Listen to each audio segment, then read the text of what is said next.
अस्सलाम वालेकुम दोस्तों, this is Faizal Firoz and welcome back to my YouTube channel. आज की वीडियो का जो टॉपिक है, continuing from the last video जो हमने इंडियन टैरिफ्स के ऊपर बनाई।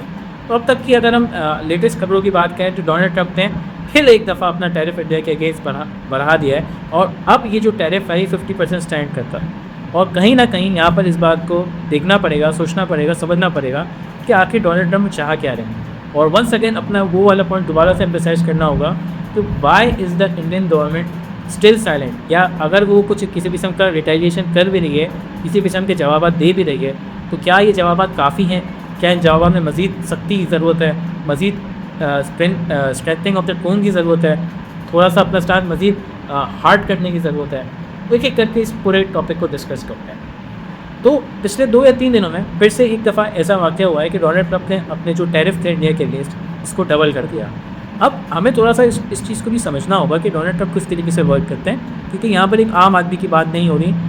हम बात करने जा रहे हैं इस वक्त के तमाम मुल्कों के सबसे पावरफुल प्रेसिडेंट डोनाल्ड ट्रंप के बारे में, और उस ऐसा प्रेसिडेंट जो कि अजीब तरीके से सोचता है, क्योंकि यहाँ के जो उनके बिहेवियर है ये आम आदमी जैसे तो नज़र नहीं आते, वो बिल्कुल अलग तरीके से बिहेव करते हैं। तो पहले भी हमने अपनी वीडियो में कहा था कि डोनाल्ड ट्रंप बेसिकली अपने जो वोट मैक लेके आए थे, उसके अंदर जो उसका एक नारा था, that was make America great again, मागा या मेगा जो भी आप इसको नाम दें। तो ये जो उनका नारा था उसके अंदर वो हमेशा एक बात कहते थे कि हम जो बिज़नेस है जो अमेरिका से बाहर जा रहा है इसको अमेरिका के अंदर लाने की कोशिश करेंगे, या उन कंट्रीज़ को जो है को टारगेट करेंगे जिनसे जो अमेरिका से तो बहुत ज़्यादा फ़ायदा उठाते हैं, लेकिन अमेरिका को उसके रिटर्न में कुछ ज़्यादा नहीं देगा। And India is one of those countries. देखिए, अगर हम इंडिया की बात करें तो इंडिया की जो सबसे बड़ी 2 कंट्रीज़ के साथ ट्रेड है वो नंबर 1 चाइना के साथ है, नंबर 2 अमेरिका के साथ है। अमेरिका के साथ वो ट्रेड में काफ़ी ज़्यादा सरप्लस भरा हुआ। If I am not wrong, $20-30 billion का ये सरप्लस माना जाता है। मैं इसको कंफर्म करके कमेंट सेक्शन में या डिस्क्रिप्शन में लिख भी के साथ, ये तकरीबन 20-30 बिलियन का सरप्लस अमेरिका के अगेंस्ट नज़र आता है। वहीं अगर आप चाइना की बात करें तो चाइना के अगेंस्ट को डेफिसिट $100 बिलियन का है, जैसे कि हमने अपनी वीडियो के अंदर भी कहा। तो बेसिकली डोनाल्ड ट्रंप इन कंट्रीज़ को टारगेट कर रहे हैं जहाँ पे ये जो डेफिसिट है वो किसी तरीके से कम कर सकें, या इन कंट्रीज़ से भी ज़्यादा से ज़्यादा जो मुनाफा है अपने लिए बेहतर डील ये सकें। लास्ट वीडियो में भी मैंने एक बात कही थी कि कहीं ना कहीं इस बात को हमें समझना होगा कि डोनाल्ड ट्रंप के तरीके गलत हैं, बट अगर हम एक आप अमेरिकन के लिहाज से बात करें, आप अमेरिकन इंडिविजुअल के लिहाज से बात करें, या उनके स्टांस के लिहाज से बात करें, तो वो अपने लिए बिल्कुल एक अच्छा इक़दाम कर रहे हैं। एथिकल नहीं है, बिल्कुल माना जा सकता है, लेकिन क्या ये अमेरिकन के लिए एक गलत पॉलिसी है? बिल्कुल नहीं। तो यहाँ पे अगर कोई इंडियन जर्नलिस्ट ये बात कह रहा है कि अमेरिका में महंगाई होगी, तो भाई अमेरिका में महंगाई नहीं होगी। टैरिफ का मतलब ये है कि इंडियन प्रोडक्ट महंगी हो जाएगी शेल्फ पे जाके। जब इंडियन प्रोडक्ट शेल्फ पे महंगी होगी, फॉर एग्जांपल वंस अगेन ये एक प्रोडक्ट है जो कि इंडिया से था और इस पर 50% टैरिफ है। अब अगर इस पर 50% टैरिफ है और इसकी प्राइस 100 रुपये थी, तो ऑटोमेटिकली अब इसकी प्राइस 150 रुपये हो जाएंगे। लेकिन मार्केट में अगर इससे सिमिलर प्रोडक्ट जैसे पाकिस्तान या बांग्लादेश का या वियतनाम का होगा, जिन कंट्रीज़ के ऊपर इतना टैरिफ नहीं लगा हुआ और सिमिलर क्वालिटी प्रोवाइड कर रहा है 110-120 रुपये में, तो डेफिनेटली वो बंदा जो है वो 100 रुपये की जगह 120 खर्च कर रहा होगा। ऐसा ही है। और शायद ऐसा भी हो सकता है कि कोई लोकल रिप्लेसमेंट आ जाए जो कि 100 रुपये से भी मार्केट के गैप को देख के 105-107 में डेवलप करना स्टार्ट कर रहे हैं। तो कहीं ना कहीं जो इम्पैक्ट आम जितना समझ लिए इंडिया थी कि 50% इम्पैक्ट अमेरिका पे आएगा, ऐसा नहीं।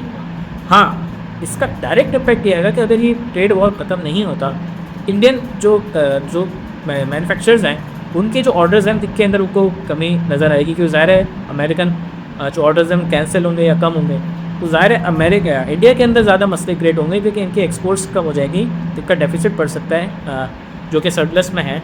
और ये जो मीडियम स्केल इंडस्ट्रीज़ हैं उनके अंदर जो एम्प्लॉयमेंट है इसके अंदर ही खतरा पेश आ सकता है, क्योंकि ज़ाहिर है ये ऐसी इंडस्ट्रीज़ होती हैं जिनको हम समझें कि इनके अंदर बहुत ज़्यादा कैश फ्लो नहीं होता। 1-2 महीने 3 महीने के कुछ भी मामला होते हैं कि फ़ौरन वर्कर्स को ले ऑफ कर देते हैं। कोविड इसकी बेहतरीन एग्जाम्पल आपके सामने होगी, किस तरीके से कोई 1 महीने 2 महीने की भी सैलरी देने के लिए तैयार नहीं होता अपने एम्प्लॉयज़ को, जो कि कड़वी बात है। इससे एक और बात भी समझने की ज़रूरत है कि डोनाल्ड ट्रंप का जो ईगो है, कहीं ना कहीं हमें यहाँ पे ये भी देखना होगा कि इंडिया ने उस ईगो को फीड नहीं किया। इंडिया ने जो डोनाल्ड ट्रंप चाहते थे, या डोनाल्ड ट्रंप जिस तरीके के अपनी तारीफ़ करवाना चाहते थे, उसके वो अब तक उन्होंने नहीं की। जो इंडिया का एक डिप्लोमेटिक फेलियर है, इंडिया का एक डिप्लोमेटिक, हम समझते हैं कि एक डिप्लोमेटिक ब्लंडर है कि इसने दुनिया की सबसे बड़ी कंट्री को चैलेंज किया एक तौर पर। अच्छा, ये चैलेंज अगर चाइना करता है, चैलेंज अगर रशिया करता है ना, तो ये समझ में आता है क्योंकि वो इनडायरेक्टली डिपेंडेंट है, शायद डायरेक्टली डिपेंडेंट नहीं है। और हमने देखा कि चाइना ने कैसे आग से आग दिखा के अमेरिकन टेररिस्ट को रिटेलिएट किया, अमेरिकन टेररिस्ट के अगेंस्ट अपनी कैंपेन चलाई। और आज इस वक्त सबसे बेस्ट डील अगर किसी कंट्री के पास है तो वो चाइना के पास है, या चाइना की अगर हम बात करें तो उसको शायद इतना कोई नुकसान नहीं होता हुआ नज़र आ। क्यों? क्योंकि वो एक वर्ल्ड पावर है, वो एक ग्लोबल पावर है, उसकी इकोनॉमी वर्ल्ड को इन्फ्लुएंस करने वाली इकोनॉमी है, उसका जो लोकल इन्फ्लुएंस है वो बहुत ज़्यादा है। वो अगर चाहे तो दुनिया के अंदर अपने डाइवर्सिफिकेशन इतनी कर चुका है कि उसको शायद अमेरिका के ना होने से कोई फ़र्क नहीं पड़ता, या फ़र्क पड़ेगा भी तो कहीं ना कहीं दूसरे एवेन्यूज़ को ढूंढ लेगा।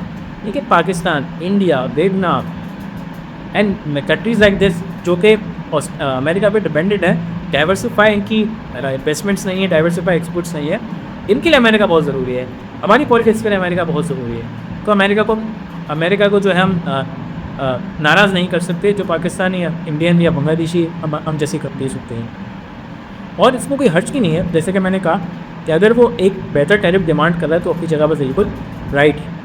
तो इस वक्त ये सिचुएशन है कि इंडियन जो मैन्युफैक्चरिंग इंडस्ट्रीज़ हैं वो कहीं ना कहीं ये चीज़ प्रोटेक्ट कर रही हैं कि उनके लिए आने वाले वक्त थोड़े सा मुश्किल हो जाएंगे कि अगर तो ये टैरिफ का मसला हल नहीं होता, और ये कोई अच्छी बात नहीं है, और इंडिया की जीडीपी ग्रोथ पर भी इसका असर पड़ सकता है।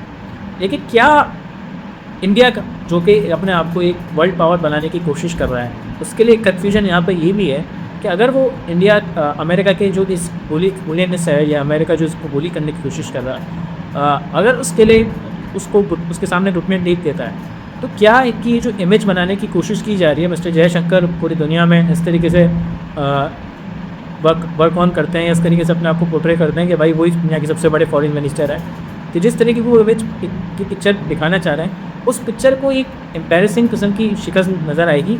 और क्या ये मोदी साहब की गवर्नमेंट इसको बर्दाश्त कर पाएगी, नहीं कर पाएगी? कि वंस अगैन थोड़ी सी बात ये समझने की ज़रूरत है कि अमेरिका शायद टैरिफ तो बहुत सारी कंट्रीज़ पे लगाए हैं, लेकिन जो एम्बैरेसमेंट या जो जिस तरीके से इंडिया को बार बार कॉल आउट किया जा रहा है, इसको अब तक किसी फर्म तरीके से इंडिया ने रिप्लाई नहीं किया। और अब मैं समझता हूँ कि ऐसा एक सिनेरियो आ गया है कि यहाँ पर कोई एक रिप्लाई बनता है। लेट्स से किस तरीके का रिप्लाई बनता है, स्ट्रॉन्ग रिप्लाई बनता है, और इंडियन गवर्नमेंट या इंडियन पॉलिटिशियंस अब तक जो है इसको कुछ अच्छे तरीके से टैकल नहीं कर पा रहे, क्योंकि उनके नज़दीक हमेशा से इनकी पॉलिटिक्स पाकिस्तान से शुरू होती है और पाकिस्तान पे ख़त्म होती है। पाकिस्तान जब काम नहीं होता तो उसकी पॉलिटिक्स जो है वो कम्युनिकली रिलीजियस पॉइंट ऑफ व्यू पे चली जाती है। फ़लाँ को फ़लाँ से लड़ा दो, फ़लाँ कम्युनिटी को फ़लाँ कम्युनिटी से लड़ा दो, तो ये इनकी पॉलिटिक्स चल रही है। आप इनके टॉक शोज़ देख लें, आज की डेट की भी अगर हम बात करें, 3 या 4 महीने के बाद एक के फ़ौजी साहब गवाही देते हैं, क्या एक ऑन रिकॉर्ड बात करते हैं कि पाकिस्तान के हमने 5 या 6 जहाज़ गिरा दिए, जो कि डोनाल्ड ट्रंप एक बात कर रहे हैं कि 5 या 6 जहाज़ गिरे हुए थे। और मैं बिल्कुल एक न्यूट्रल पर्सपेक्टिव से पूरी बात कर रहा हूँ, शायद कुछ लोगों को अच्छी लगे, कुछ लोगों को अच्छी ना लगे। आप दुनिया के जितनी भी रिपोर्टिंग हो रही है हम उसको पढ़िए, आप थोड़ी देर के लिए अपने मुल्क की रिपोर्टिंग में भूल जाएँ। जिसको आपको लगता है कि न्यूट्रल प्रमोट बात कर रहा है, उसको सुने, और कहीं से भी एक बात बताएं कि 2016 से लेकर 2025 3 बड़े बड़े वाक़े मोदी साहब की गवर्नमेंट के अंदर होते हैं, जिसमें बालाकोट की है, और सर्जिकल स्ट्राइक की अगर हम बात करें, पूरी के बाद एक सर्जिकल स्ट्राइक की गई, या फिर आज के दिन ऑपरेशन सिक्योर की बात करें। कोई ऐसा इंटरनेशनल इदारा, न्यूट्रल इदारा जो कि मोदी गवर्नमेंट या मोदी की जो या इंडियन आर्मी जर्नी की अगर हम बात करें तो किसी भी स्टार्स को सपोर्ट करता है, जो उन्होंने बात की थी कि अभिनंदन ने F-16 गिरा दिया, आज तक कोई इसको जो है सही कह रहा है। और अब बात करते हैं रफ़ाइल गिरने की, अब बात करते हैं इंडिया के जहाज़ गिरने की 2025 के इसका विशेष के अंदर, और आप देखें कि आपको किस तरीके से प्रूफ लेते हैं, और इंटरनल कंट्री से प्रूफ मिल रहे हैं। अपोजिशन ये बात कह रही है, या आपको डिफरेंट किस्म के न्यूट्रल पर्सपेक्टिव से भी लोग आपको जो नज़र आ रहे हैं, जिन्होंने इस पूरी कवरेज को कवर किया, पूरे मार्केट को कवर किया है, वो आपको क्या कह रहे हैं। तो यहाँ पर इस चीज़ को सोचना है, यहाँ इस चीज़ को समझना है कि कहीं ना कहीं अगर इंडिया को ग्रो करना है और इंडिया का ग्लोबल पावर बनना शायद इस खित्ते के लिए बहुत अच्छी बात हो सकती है। लेकिन यहाँ पर इसीलिए मैं ये बात कहता हूँ, इंडिया और पाकिस्तान का आपस में बैठ के अपने मसले को सॉल्व करना बहुत ज़्यादा ज़रूरी है। इन दोनों कंट्रीज़ के लिए फ़ायदेमंद है, तो शायद एज अ पाकिस्तानी हमारे लिए ज़्यादा फ़ायदेमंद है कि अगर हम खित्ते में बात करें तो तमाम के तमाम रीजनल पावर से अगर हमारे अच्छे ताल्लुक़ होंगे तो हमारे लिए ये अच्छी ही चीज़ होगी। ज़ाहिर है उसमें बहुत सारे पैरामीटर्स हैं, बहुत सारे इफ्स एंड बट्स हैं। इस सारे पैरामीटर्स को बैठ के एक करके रिजॉल्व करने की ज़रूरत है, तभी जाके जो है वो आगे सिचुएशन बेहतर हो सकती है।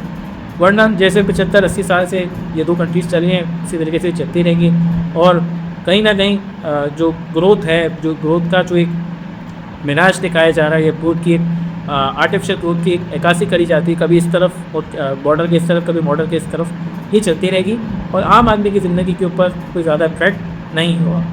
तो उम्मीद करते हैं और ये भी देखते हैं कि इस तरीके की टैरिफ वॉर किस तरीके से एंड अप होती है और कहीं ना कहीं अगर ये टैरिफ वॉर चलती है तो पाकिस्तान, बांग्लादेश, वियतनाम तक इस तमाम कंट्रीज़ के लिए एक गोल्डन अपॉर्चुनिटी है अपना प्रोडक्ट अमेरिका के अंदर लॉन्च करें, अपने